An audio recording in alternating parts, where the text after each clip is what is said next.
ফেনীর দাগনভূঞা উপজেলার রাজাপুর পূর্ব জয়নারায়ণপুর খান এগ্রো ফার্মে ঢুকে শ্রমিকদের অস্ত্র ঠেকিয়ে ১৩টি গরু লুট করেছে ডাকাতরা। খামার মালিক ও শ্রমিকরা জানান, শুক্রবার রাত ৩:৩০টার দিকে ১৮ থেকে ২০ জনের একটি ডাকাত দল খামারের পেছনের টিন কেটে ঘরে ঢুকে শ্রমিকদের হাত পা ও মুখ বেঁধে ১৩টি গরু গাড়িতে তুলে নিয়ে যায়। এ সময় কিছু গরু দড়ি কেটে ছেড়ে দেয় তারা। খামারের মালিক জানান, খামারে মোট ২১টি গরু ছিল।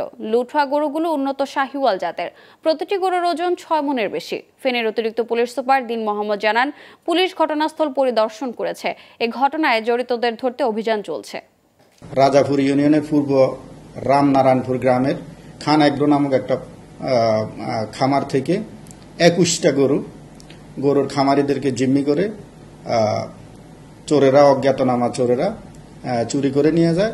সেই গরুগুলো তারা পরিবহন করার ক্ষেত্রে কিছু কিছু গরু পরিবহন করতে ব্যর্থ হয়। সেখান থেকে ৮টা গরু পাওয়া যায় পরে, আর তার মধ্যে ১৩টা গরু তারা চুরি করে নিয়ে যায়। আমাদের সিনিয়র কর্মকর্তা ডিবি টিমকে আমরা ঘটনাস্থলে পাঠিয়েছি, তারা তদন্ত করছে এবং এই সংক্রান্তে মামলা গ্রহণ করার প্রস্তুতি চলছে।